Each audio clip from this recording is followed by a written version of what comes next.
Bonjour mesdames et messieurs et bienvenue à cette émission Tokia.cd, l'information en un clic. L'information est au clic de votre doigt. À l'aide de votre doigt, accédez à Tokia.cd. C'est nous.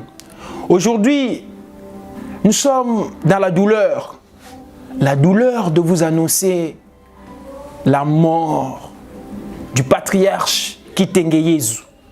Il est mort depuis le 31 mai, la nuit du dimanche au lundi 31 mai, à l'âge de 76 ans, 76 ans, pour ceux qui sont encore de tradition française.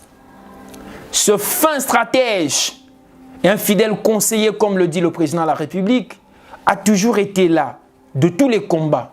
Il a été celui qui a souvent été à la manœuvre, qui a toujours été là pour donner des conseils qu'il fallait, pour proposer des stratégies idoines adaptées aux situations. Hélas, le cash vient de perdre un père, un de ses piliers, l'homme fort de l'Union sacrée, qui était là en train de chuchoter à tout moment à l'oreille du chef. Il est parti, c'est un coup dur. C'est comme dirait Jordi Kimbembi, le métronome de votre émission, le cash vient de perdre un de ses membres. Pas membre comme tout simplement participant, mais membre comme partie du corps. Kitenge-Yezu, le patriarche, est parti. Il est parti. Cela suscite donc des vagues de déclarations partout dans le monde. Mais d'abord dans le contexte de notre société.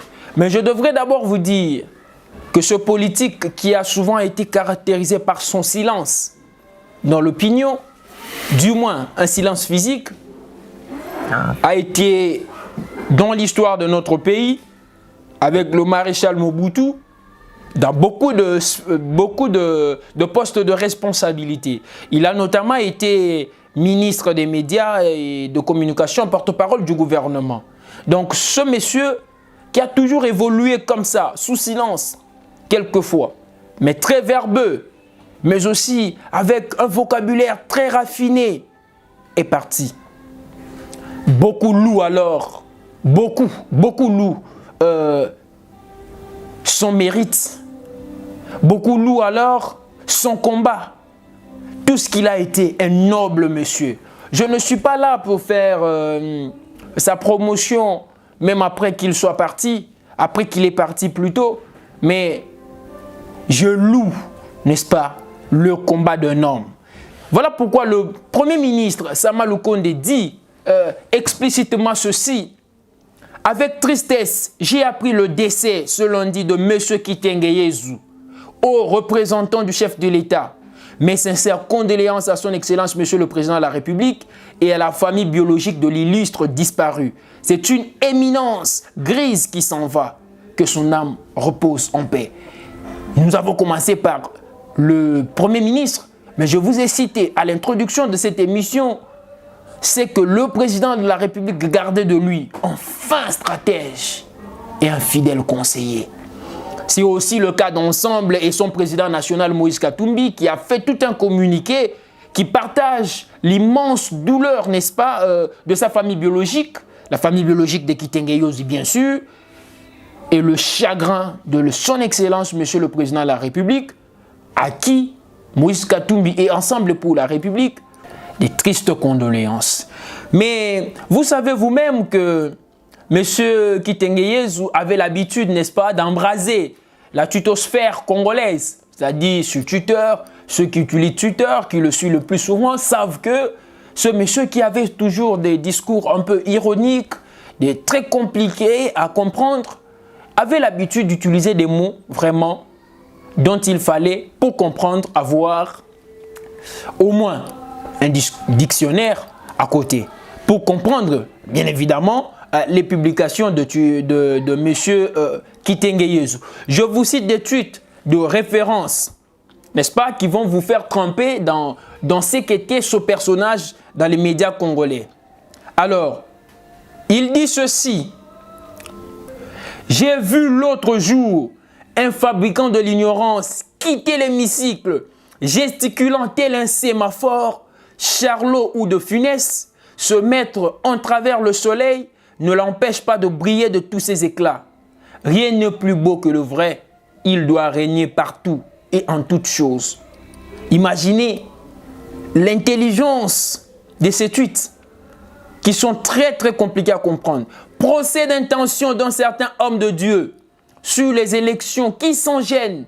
Réclamer 3 jeeps à ceux qu'il qualifiait de médiocres.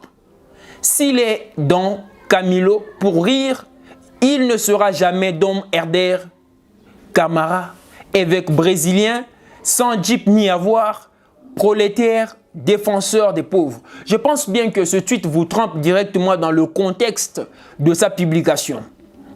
Alors, derrière chaque grande fortune se cache un crime tout aussi grand. René de Balzac. Sans vouloir revenir sur les motivations profondes de la maudite guerre de l'Est du pays, du reste connu de tous, le sentiment national général est que ses origines frisent la maîtrise. Alors, pour boucler, je vais vous lire 2 tweets de référence qui ont été à la base de la dislocation du FCC, tel que nous le connaissons avec Cash. En toute chose, il faut considérer la fin, et c'est le début de la fin. Inéluctable, un fruit, mûr ou pas mûr, tombe devant l'ouragan de l'union sacrée. Il n'y a pas loin du Capitole à la Roche, tempéienne. Les honneurs et la célébrité n'empêchent pas la déchéance ou la chute d'arriver. Ça, c'est la déchéance pure et simple de l'union sacrée pour la nation. En ce jour, là nous sommes le 1er février. Je conjugue le sphinx au présent. FCC, pièce détachée non ajustable. Adieu bureau fantôme de l'Assemblée nationale. Au rencard gouvernement, un digne et responsable bureau de l'Assemblée nationale. Gouvernement de vertébrés. Qui est-il, Fachi? On ne peut pas pourchasser l'aigle sans savoir voler. Je viens de vous lire tout simplement l'intelligence de ces tweets, la profondeur, mais aussi l'ironie qu'il y avait dans ces publications, dont la compréhension n'était toujours pas donnée d'avance. Pour comprendre cette intelligence, il fallait toujours aller se ressourcer plus loin, faire une analyse de contenu pour découvrir le sens de ces publications. C'est donc une éminence grise de notre pays, comme le disait le Premier ministre de la République. Cash vient de perdre un de ses bras droits, un de ses piliers. C'est auprès de lui que ceux qui avaient de mal allaient. Caleb Moutonde, on vous l'a dit, était parti chez lui pour espérer avoir la clémence du chef de l'État et l'abandon de poursuite. Qu'est-ce que ce digne fils du pays ne lui avait pas dit? Allez-y devant la justice, dites tout cela devant la justice, prouvez votre innocence devant la justice. Quelle sagesse dans la réponse! Donc ce n'est pas à lui de rendre justice. Il avait toujours ce sens d'honneur, de service. Il avait toujours ce sens de joie, de pouvoir décentraliser les choses. Il ne voulait pas faire obstruction à la justice. C'est ça le sens de sa réponse à Caleb Moutonde, qui aujourd'hui est en cavale. Mesdames et messieurs, nous attendons vos réactions par rapport à Kitenge Yesu. Nous citer, nous donner ne fût-ce qu'un chapitre de sa vie qui vous aura marqué. Un seul chapitre de sa vie. Une parole prononcée vous aussi qui aura attiré votre attention pour rendre hommage à ce digne fils de notre pays. Envoyez-le nous sur notre chaîne YouTube Tokia.cd, l'information en un clic. Sur Facebook, nous avons le même nom, Tokia.cd. Sur Twitter aussi, Tokia.cd. Faites-nous parvenir les chapitres de vie de ce personnage public, de ce pilier de Félix Tshisekedi qui vous a marqué. Tshisekedi vient de perdre un fin stratège et un conseiller fidèle. Va-t-il en trouver un autre? Va-t-il chambouler les choses?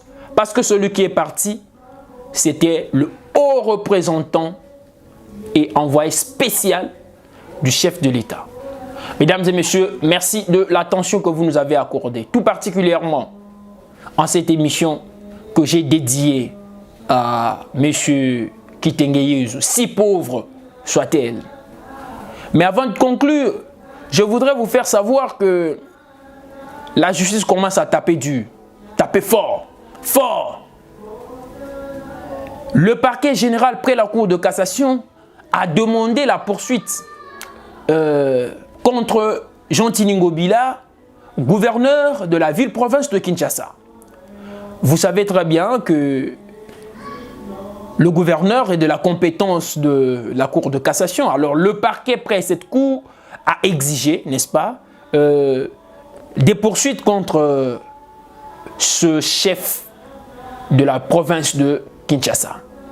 Alors, Godempoï, qui est président de l'Assemblée nationale, l'Assemblée provinciale de la ville-province de Kinshasa, a fait savoir cela aux élus pour dire que le parquet a requis, n'est-ce pas, la libération de la demande de poursuite contre le gouverneur.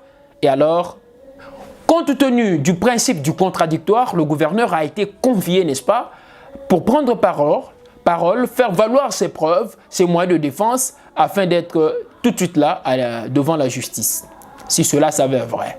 Mais aussi, il faut expliciter tout clairement des allégations qui sont portées contre monsieur le gouverneur de la ville-province de Kinshasa. Si cela s'avère vrai, alors l'Assemblée provinciale pourra être dans l'obligation, pas dans l'obligation, mais une obligation morale en fait, de libérer ce digne fils de notre pays, aller devant la justice et rendre compte. Mais on ne sait pas trop de cette affaire.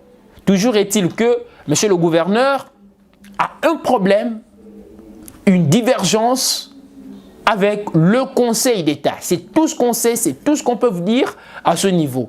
Et lorsque les informations disponibles viendront, pourront nous parvenir, nous reviendrons ici pour vous faire savoir cela et pour vous dire clairement ce qu'il faut faire, ce qu'il faut savoir sur M. Jean-Tini Ngobila.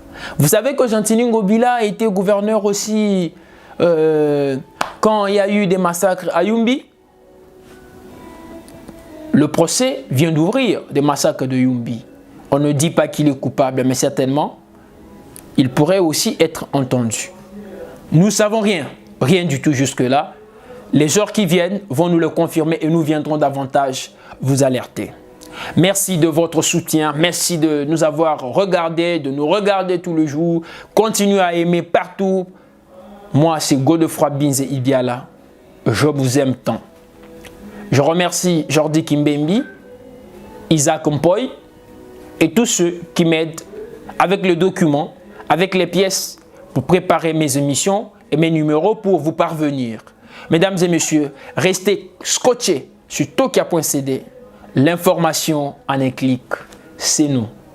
À très bientôt.